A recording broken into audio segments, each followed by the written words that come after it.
राधे राधे दोस्तों, मैं हूं डॉक्टर ए.के. शर्मा, यूजफुल पूजा ऐप से।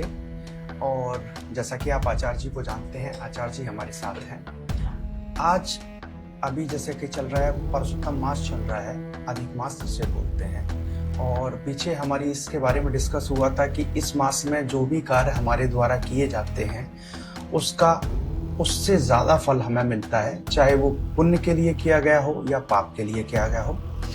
इसी में आज एक विशेष दिन है। आज है एकादशी। पहले तो पुरुषोत्तम मास और उसके बाद एकादशी, वो भी दोनों एक साथ इस महीने में।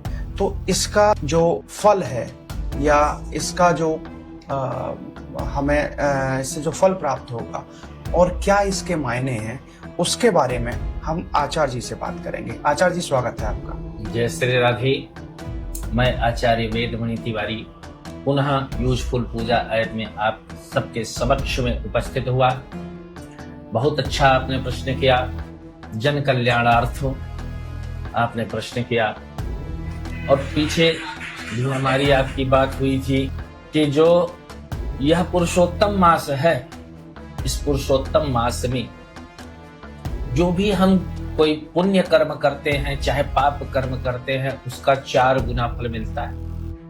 पाप का 4 गुना पाप लगता है और पुण्य का 4 गुना पुण्य का फल मिलता है। तो इसलिए, और पीछे हमारी आपकी यह भी विषय पे बात हुई थी, पुरुषोत्तम मास। यह पुरुषोत्तम मास भगवान विष्णु ने अपने नाम से इसको रखा था। और विशेष बात यह भी मान लीजिए कि समस्त मासों में जैसे कोई भी महीना आता है, हिंदी का महीना चैत्र, वैशाख, ज्येष्ठ, आषाढ़, श्रावण, भादव इत्यादि, उसमें सबसे पहले कृष्ण पक्ष आता है। और पुरुषोत्तम मास में सदैव हमेशा शुक्ल पक्ष आता है। अच्छा जी। जैसे ज्येष्ठ के महीने में ये लगा 15 दिन का ज्येष्ठ खत्म हो गया, उसके बाद अधिक मास लगा, तो 15 दिन का जो कृष्ण पक्ष था वह बीत गया। अब यह पुरुषोत्तम मास लगा, लगते ही वह शुक्ल पक्ष में परिवर्तित हो गया। इस शुक्ल पक्ष की आज एकादशी है। इसे कमला एकादशी भी कहते हैं और पद्मिनी एकादशी भी कहते हैं। अच्छा। इस एकादशी का व्रत भगवान की कृपा से संतानहीनों को संतान प्राप्ति के अच्छे योग बनाते हैं। अच्छा। ऐसा सती अनुसुईया ने भी कहा है और इस पे इतिहास भी रहा है कि बहुत पहले की बात है कि महिष्मती नगरी में एक राजा राज्य करते थे जिनका नाम था कृतवीर्य। अच्छा। और बहुत ही प्रतापी राजा थे। प्रजा का पालन किया करते थे, पुत्रवत व्यवहार करते थे, सजा देने वाले को सजा दिया करते थे। जिसकी जैसी योग्यता होती थी, जैसा जिसका कर्म होता था, वैसा उसको फल मिलता था। लेकिन दुर्भाग्यवश, दैववश, भगवान की कृपा से राजा संतानहीन था। और इतना प्रतापी राजा था कि पूछिए मत। अच्छा। वह संतान के लिए बहुत द्रवित रहते थे। एक दिन उनके मन में यह भाव आया कि संतान होनी चाहिए भाई। संतान नहीं होगी तो हमारी पीछे की जो संतति है, इसे कौन संभालेगा? राज्यपाट कौन संभालेगा? इसलिए उन्होंने निर्णय किया इसका उपाय करेंगे। बड़े बड़े यज्ञ किए, धन बहुत बहुत संतों को दान किया, ब्राह्मणों को दान किया। और एक दिन उनके मन में आया कि ऐसे तो कुछ होने वाला नहीं, सारे कर्म निष्फल जा रहे हैं। तो उन्होंने ब्रह्मा को प्रसन्न करने का एक उपाय सोचा। तपस्या के लिए जाने लगे। उनकी पत्नी का नाम था पद्मिनी। जी। तो पत्नी ने कहा कि मैं भी आपके साथ तपस्या के लिए चलूंगी। मंदराचल पर्वत पर वो दोनों जाकर के तपस्या करने लगे। 10,000 वर्षों तक तपस्या किया। अच्छा। तपस्या करने के बाद जब ब्रह्मा जी प्रकट हुए, उन्होंने उनसे पुत्र का वरदान मांगा। तो ब्रह्मा जी ने कहा, देखो ये मेरे बस की बात नहीं है, ये मुझसे मत मांगो, सांसारिक माया। इसके लिए भगवान ने अनेक उपाय बताए हैं, वह करो। कहा ठीक है। फिर उसी वन में, उसी जंगल में सती अनुसुईया का प्रादुर्भाव हुआ, आई वहां। और पद्मिनी नामक जो रानी थी, पद्मिनी ने सती अनुसुईया का आदर सत्कार किया, उन्हें बैठाया, प्रेम से बातें की, अपनी व्यथा बताई कि हमारी यह व्यथा है कि संतानोत्पत्ति के लिए हम दोनों पति पत्नी दोनों राजा हैं और यहाँ संतान की प्राप्ति के उपाय सोच रहे। तो सती अनुसुईया ने उन्हें संतान उत्पत्ति के विषय में बतलाते हुए कहा कि अधिक मास में शुक्ल पक्ष की पद्मिनी एकादशी, कमला एकादशी का व्रत अगर जो व्यक्ति करता है उसे संतान की प्राप्ति होती है।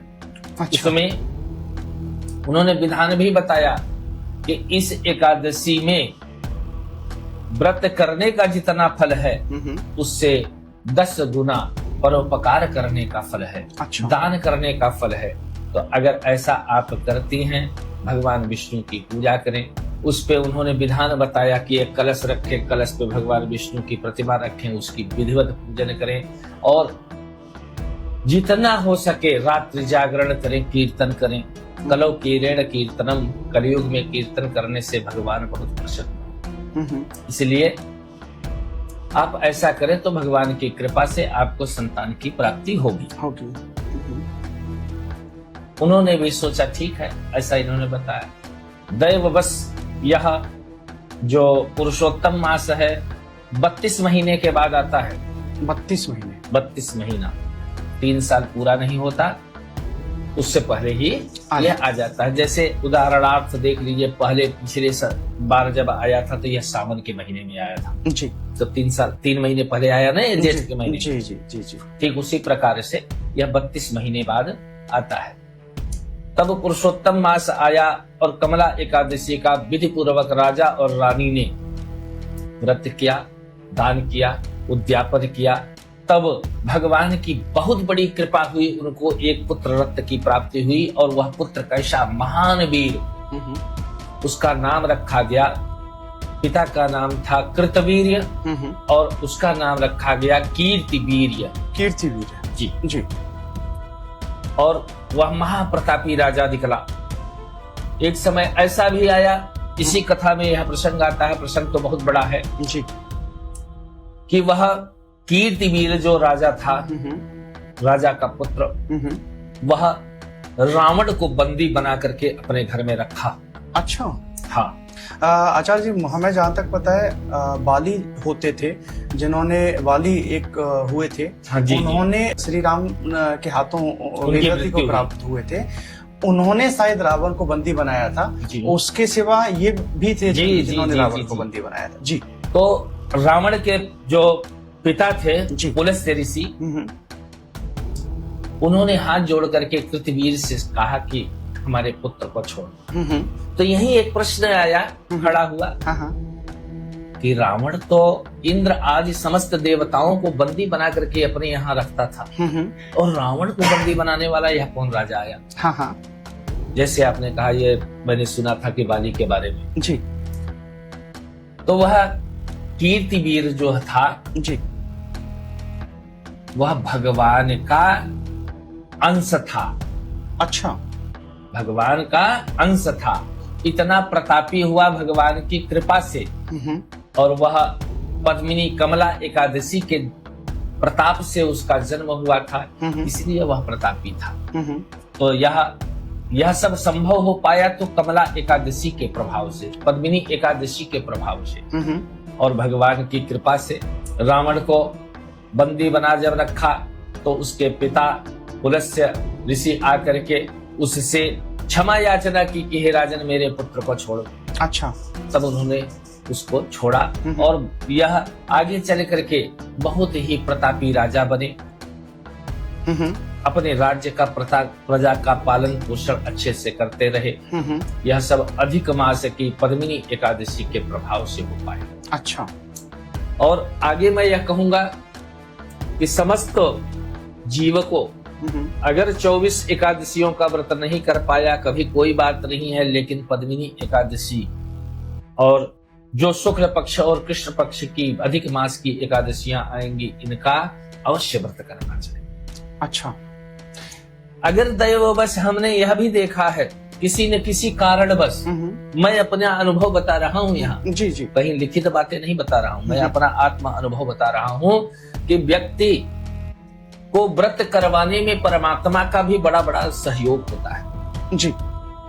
हम ना भी करना चाहे तो दैववश भगवान हमें कुछ देर तक, जैसे 12 बजे तक हम व्रत रख लेते हैं, किसी कारणवश के मिलता ही नहीं भोजन, कोई संयोग ही नहीं बन पाता कि हम भोजन कर लें, या कोई कारण बन जाता है, आपसी विवाद बन जाता है, घर में कुछ न चुन्न पुण्य हो जाती है, जो कि व्यक्ति कहता मैं नहीं खाऊंगा, चलो, तो वो यह सब एकादशी के प्रभाव से हो पाता है। भगवान जब हमारा अच्छा करने वाला होता है तभी ऐसा होता है।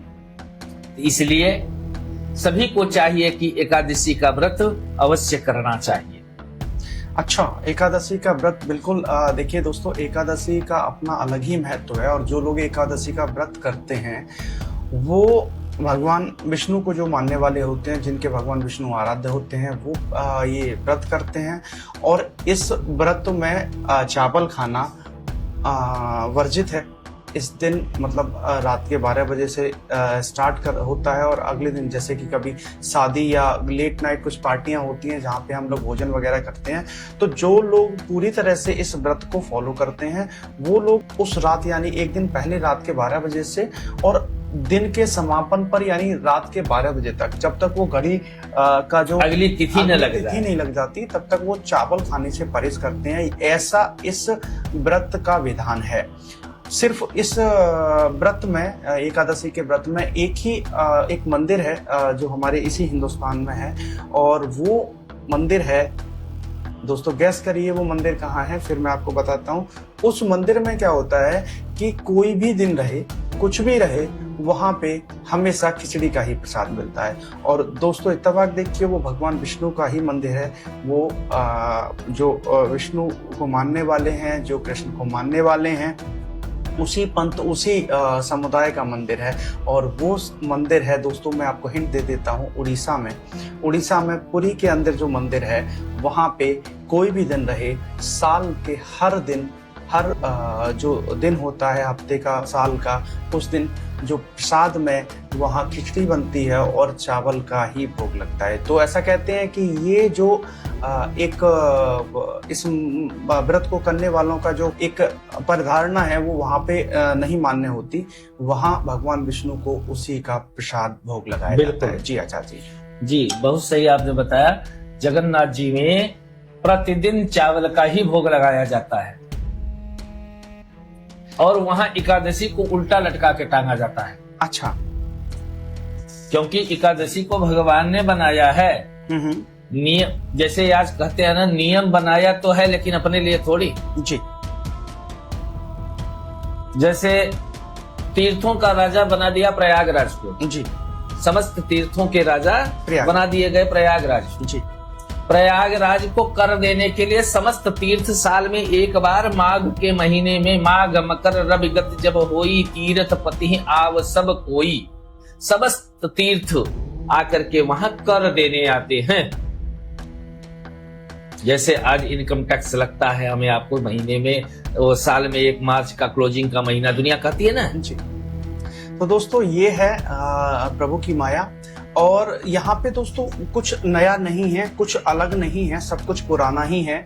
और जैसा कि मैंने कई बार बोला भी है कि यहाँ पे सर्च कुछ नहीं होता, रिसर्च होता है। यानी जो हो चुका है उसी को हम लोग रिसर्च कर रहे होते हैं, चाहे वो किसी भी फील्ड में हो, साइंस में हो, डिफेंस में हो, सोशल जो हमारा वर्क है उसमें हो, साहित्य हो, कला हो, सब में हम लोग रिसर्च करते हैं। इसीलिए जो लोग PhD वगैरह करते हैं उनको बोलते हैं रिसर्चर, मतलब वो दोबारा से उसको खोज रहे हैं। वो चीज़ पहले हो चुकी है, कभी ना कभी हुई थी और उसी को वो दोबारा से खोजने की, उसको जानने की कोशिश कर रहे हैं। तो दोस्तों ये जो प्रकृति है हमारा, वो बिल्कुल वहाँ का जो भंडार है वो अलग ही है, हमारी समझ से परे है, हमारी नॉलेज से परे है।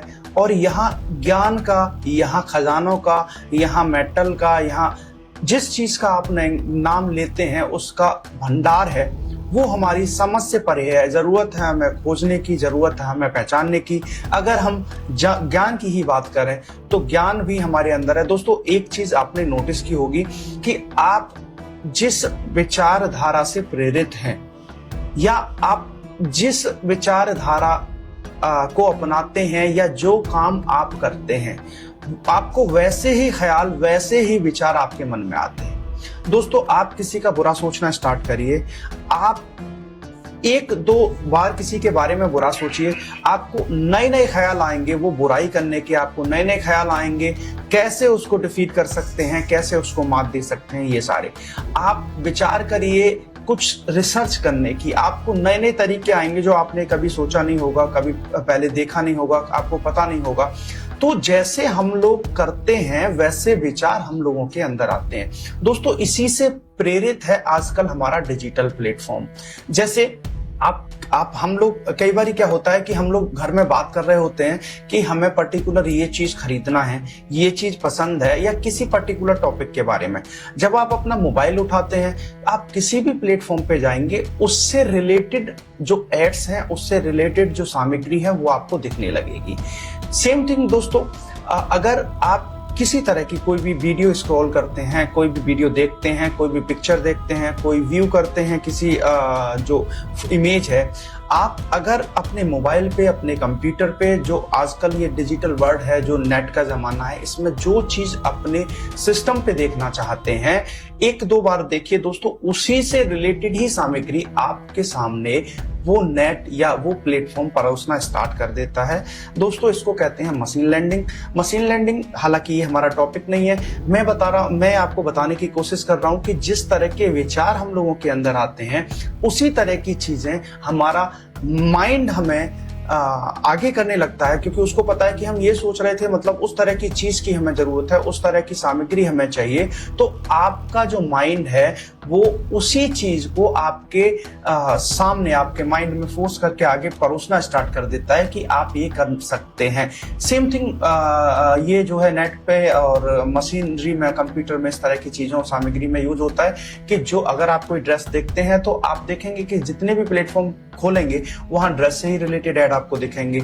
अगर कोई वीडियो आप देखते हैं तो उस तरह की वीडियो दिखेंगी, और वहां आपसे कई बार सर्वे में पूछा भी जाता है डिड यू लाइक इट। अगर आप उसको क्लिक कर देते हैं तो स्पेशली फिर वो वही चीज आपको दिखाने लगते हैं। दोस्तों ये हमारे जो मानसिक शक्ति है, जो मानसिक हमारा विचार होते हैं, उसी से प्रेरित चीज है। दोस्तों अगर कोई बच्चा, हम देखते हैं कि किसी ने टॉप किया, हम देखते हैं कि कोई पीछे रह गया, हम देखते हैं कोई पॉलिटिशियन बना, हम देखते हैं कि कोई लीडर बना। देखिए दोस्तों ये उसके जो दिमाग है, जो उसकी सोच है, उसकी ही उपज होती है। अगर हम ज्ञान के बारे में सोचेंगे तो ज्ञान से रिलेटेड चीजें हमें दिखेंगी। दोस्तों एक कल्पना कीजिए, आप अगर कोई भी आपके आराध्य हैं, उनको आप भजते हैं और ऐसा मन में विचार नित्य प्रति करते हैं कि मुझे प्रभु के दर्शन होंगे। दोस्तों यकीन मानिए कई बार ऐसा आपके साथ जरूर हुआ होगा कि आपने सोने की कोशिश की होगी तो स्वप्न में आपको प्रभु मिले होंगे, आपके आराध्य आए होंगे। दोस्तों अगर हम उससे भी ज्यादा, अगर हमारी मनोस्थिति होती है कि हम सिर्फ हमारा जो ध्यान है प्रभु के सिवा कहीं लगता ही नहीं है और हमेशा उनके बारे में सोचते हैं, तो दोस्तों एक स्थिति ऐसी भी आ सकती है कि आपको खुली आंखों से भी प्रभु के दर्शन होने लगेंगे। आप बैठे होंगे और आपको एक पल ऐसे लगेगा कि हाँ मैं, प्रभु मेरे साथ थे, इस तरह से। दोस्तों प्रभु जो हैं वो सब शक्तिमान है और कण कण में है। जरूरत है उनके एहसास की, जरूरत है उनको अपनाने की, जरूरत है हमें उनके जो मार्ग है जो अच्छाई का मार्ग है उस पे चलने की, और आप ऐसा करते हैं तो ऑटोमेटिकली आपको प्रभु का आभास होने लगेगा अपने साथ। और कई बार हम लोग देखते भी हैं, लोग कहते हैं कि मुझे दर्शन हुए, मेरे साथ वहाँ पे मेरे प्रभु थे, वहाँ मेरे आराध्य थे, इस तरह की चीजें हम लोग देखते हैं। दोस्तों, वो एक उनकी जो समर्पित भाव है, उनकी जो सोच है, उसका ही परिणाम है कि उनको हर जगह प्रभु दिखने लगते हैं। तो ये जो कल्पना है, ये जो परिकल्पना है, ये ऐसे ही नहीं है दोस्तों। अगर हम लोग हिंदुस्तान की ही बात करें, कई सारी ऐसी जगह हैं हिंदुस्तान में कि उल्टा होता है। पंडित जी, कुछ नदियां भी हैं हिंदुस्तान के ही अंदर हैं जो उल्टा पूरब से पश्चिम की तरफ जिनका प्रभाव होता है ना, प्रभाव होता है। तो दोस्तों, उसमें से एक नदी है मार्कंडे नदी जी। मार्कंडे नदी है दोस्तों, वो यानी सारी जो नदियां हैं वो पश्चिम, वो विपरीत दिशा में बहती है जी। सारी जो नदियां हैं वो पश्चिम से पूरब की साइड जाती हैं, लेकिन मार्कंडे जो नदी है वो पूरब से पश्चिम की साइड में यानी विपरीत दिशा में जाते हैं। ऐसे ही दोस्तों, ये पुणे के पास एक जगह है, वहां पे अगर आप कोई भी वस्तु पहाड़ से नीचे फेंकते हैं तो वहां से उसको उल्टा वापस फेंक दिया जाता है। बहुत रोचक चीज है इस जो दुनिया है, इस प्रकृति की जो रचना है, प्रभु ने इतनी जटिलता से की है कि उसको पहचानना, उसको खोजना, उसको समझना इतना आसान नहीं है। तो बहुत सारे रहस्य जो हैं वो इंसान की समझ से परे हैं, और वो उसकी समझने की जरूरत हमें है, और उसको समझने के लिए सबसे पहले हमें समझना होगा अपने आप को, उसके बाद ही हम किसी दूसरी चीज को समझ पाएंगे। जी आचार्य जी। अब हम आप लोगों के समक्ष में एक प्रश्न डाला था पिछली बार, आपको याद होगा तो शनिवार को जी, कि क्रोध आना उचित है या अनुचित जी।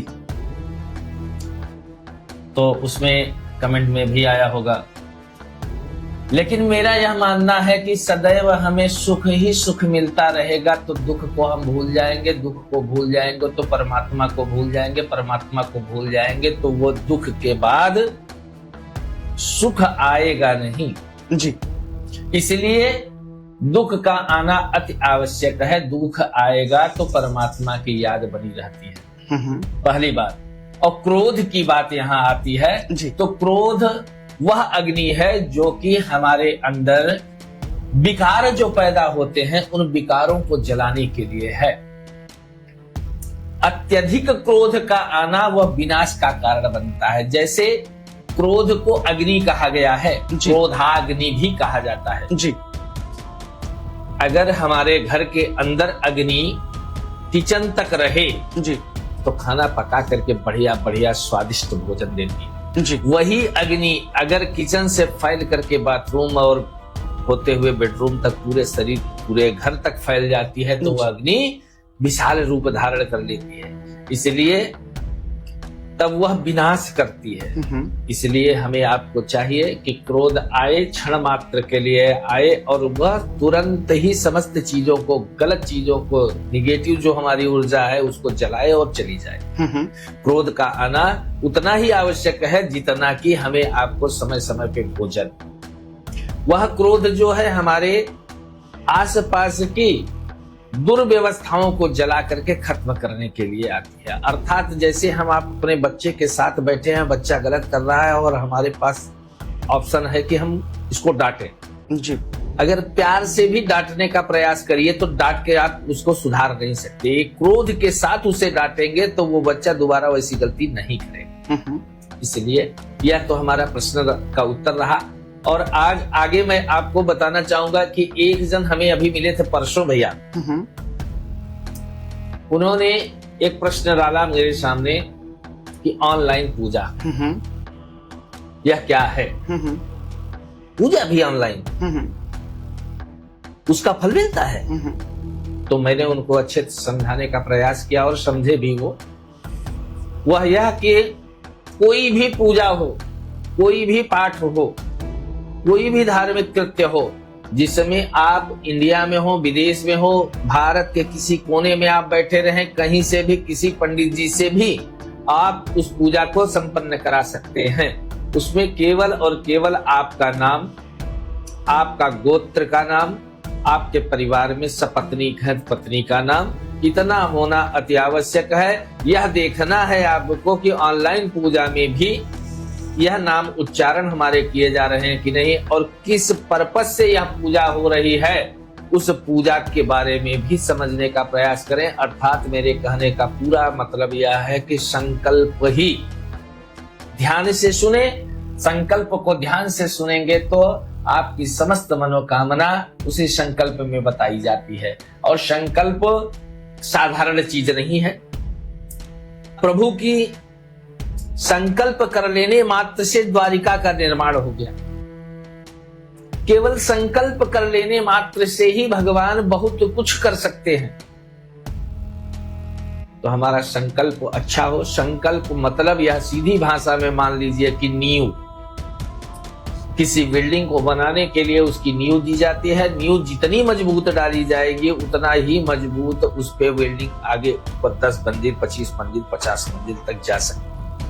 इसलिए हमें नींव का विशेष ध्यान देना चाहिए। ऑनलाइन पूजा सफल पूजाएं हैं। ऐसा कुछ नहीं है कि आप लोगों के मन में वहम आवे कि ऑनलाइन पूजा, पहले ये सुविधा नहीं थी इंटरनेट की, इसलिए नहीं हो पाती थी, ठीक है। लेकिन तब पहले भी मैं आज पीछे 28 साल से मैं पंडिताई का ही कार्य कर रहा हूं। बहुत सारे हमारे ऐसे जजमान रहे हैं कि जैसे मैं माघ के महीने में प्रयागराज जाता था तो प्रयागराज में हमारे यजमान कुछ मिलते हैं, कुछ हैं, तो वो मिलते हैं तो वो कहते थे कि गुरुजी हमारे लिए महामृत्युंजय का जप होना है सावन के महीने में।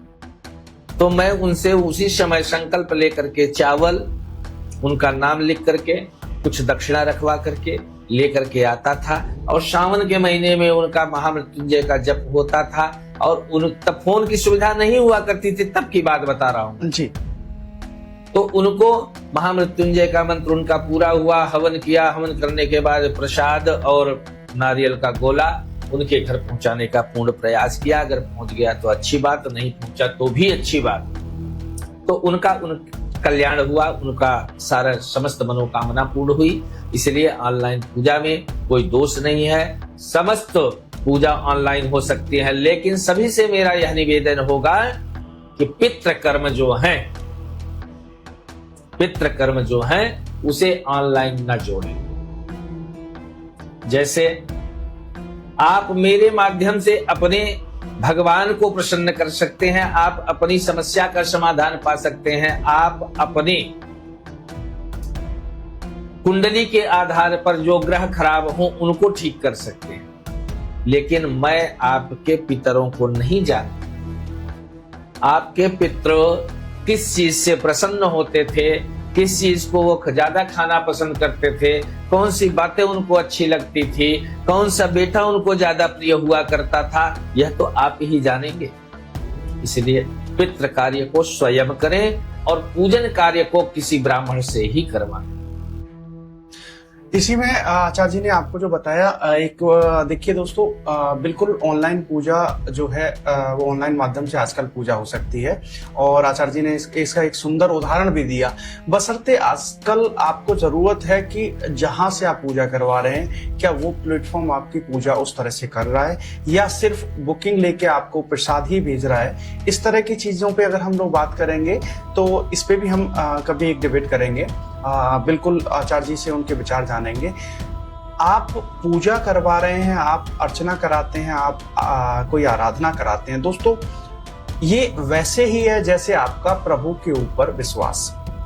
आप किस विश्वास के साथ किस पे ट्रस्ट कर रहे हैं, ये एक अहम विषय है पूजा से रिलेटेड। कई बार ऐसा होता है, आचार्य जी ने एक बहुत सुंदर उदाहरण आपको दिया कि संकल्प लिया और कुछ समय बाद जब श्रावण आया तो फिर महामृत्युंजय जप हुआ। दोस्तों ये चीज बहुत परफेक्टली हो सकती है और परफेक्टली की जा सकती है और परफेक्टली होती भी है जी। बट आजकल का जो आचार्य जी समय है, जो लोगों ने धंधा जैसे बिजनेस बना लिया है, उसकी अगर हम बात करें तो उसमें थोड़ी सी दिक्कत क्या है कि लोग अपने फायदे के लिए, और ये पूजा से रिलेटेड चीज नहीं है, मतलब हर चीज में लोगों को सिर्फ फायदा चाहिए। सामने वाले का कितना नुकसान होता है, यानी सामने वाले के 100 रुपए के नुकसान अपने 1 रुपए के फायदे के लिए सामने वाले का 100 रुपए का नुकसान होता है। तो आजकल का जो लोग हैं उसको करने से पीछे नहीं हटते। आपका अपने से 100 गुना नुकसान कर सकते हैं। ये तो आपको सोचने समझने वाली बात ये रहेगी कि आप जहां से करवा रहे हैं दोस्तों, कोशिश करिए उनसे URL लीजिए, आप उनसे टाइम मांगिए कि आप जुड़ सकते हैं उससे, और कोशिश ये करिए कि आप वो चीज जुड़ के कराएं। URL मांगे, ऑनलाइन करा लें, लेकिन कहीं इस तरह की व्यवस्थाओं में जो आजकल बहुत सारी व्यवस्था हैं कि महामृत्युंजय के नाम पे, ठीक है महामृत्युंजय आपका हो जाएगा, और जो आजकल हम बार्गेनिंग और ये सारी चीजें करते हैं दोस्तों। देखिए, जब हम डॉक्टर के पास जाते हैं, जब हम अपना इलाज कराते हैं, तो वहां हम बार्गेनिंग नहीं करते दोस्तों। बार्गेनिंग क्यों नहीं करते? कि हमें होता है कि हमें ठीक होना है, हमें सही होना है। जो पैसा है, जो ये सारी चीजें हैं, वो मायने नहीं रखते, क्योंकि वहाँ जो बेड है उस पे आपके सामने आपका कोई अपना, आपका कोई रिश्तेदार, आपका कोई सगा संबंधी है, तो उस जगह रिश्ते मायने रखते हैं और आप पैसे को दरकिनार कर देते हो। लेकिन पूजा के नाम पे बहुत इस तरह की फ्रॉड चीजें भी होती हैं कि ठीक है इतने का ना सही, इतने का मैं ये सब करूंगा। उस चीज में थोड़ा सा आपको सोचने वाली बात रहती है। मैं किसी प्लेटफॉर्म का नाम नहीं लूंगा, मैं कोई बात नहीं करूंगा, लेकिन हाँ, ऑनलाइन पूजा हो सकती है। दुनिया ऑनलाइन के माध्यम से बहुत आगे पहुंच चुकी है। दुनिया में कोई किसी कोने से बैठा व्यक्ति दुनिया के किसी भी कोने से ऑनलाइन के माध्यम से रियल टाइम में जुड़ सकता है, बात कर सकता है, देख सकता है। तो आपको भी चाहिए कि अगर आप इस तरह की चीजें करते हैं तो सामने वाले जिससे आप चीजें करा रहे हैं उससे उस तरह की व्यवस्थाएं लें। आप जब चाहे उसको चेक कर पाएं, जब चाहे वो चीजें आप देख पाएं।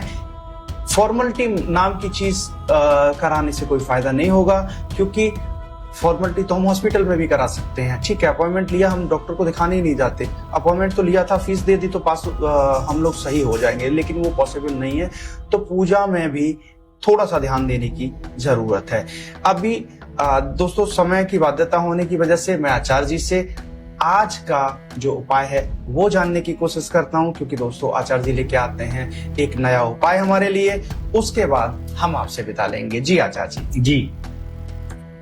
आज का पद्मिनी एकादशी के उपलक्ष्य में यह उपाय हमारी तरफ से रहेगा कि हर एक व्रतकर्ता को, जिसने भी व्रत किया है, वे लोग आज एक छोटे से मिट्टी का पात्र हो, स्टील का पात्र हो, पीतल का पात्र हो, तांबे का पात्र हो, या जैसी शक्ति सामर्थ्य हो, एक नया नवीन पात्र ले, उसमें चावल भरें और अक्षत भरें। जो टूटे हुए चावल हैं वह ना भरें, ठीक है, अक्षत भरें, और भर करके उसके ऊपर 1 रुपए का सिक्का रख करके आज रात को रख दें अपने घर में।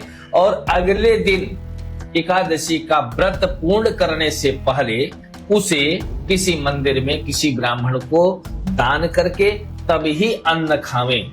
ऐसा करें तो भगवान की कृपा से धन धान्य की समृद्धि होगी और संतान की वृद्धि होगी, सभी की मनोकामना पूर्ण होगी। इसी के साथ राधे राधे, जय श्री राम।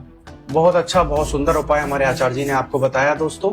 और जो लोग चाहते हैं कि उसका लाभ लें तो वो इस जो उपाय है उसको कर सकते हैं और उसका लाभ ले सकते हैं। हमसे रिलेटेड कोई भी आपकी शिकायत है, कोई भी परामर्श है, या आप हमें कुछ बताना चाहते हैं तो स्क्रीन पे जो नंबर आ रहा है उस पर आप हमें कॉल कर सकते हैं, मैसेज कर सकते हैं, व्हाट्सएप कर सकते हैं, और कोई भी चीज़ आप हमें बता सकते हैं। आपको हमसे कोई भी चीज़ पूछनी है, जाननी है या समझनी है, उसके लिए भी आप उसी नंबर या ईमेल पे हमारे साथ जुड़ सकते हैं। मिलते हैं दोस्तों नए एपिसोड में, तब तक राधे राधे, जय श्री राधे।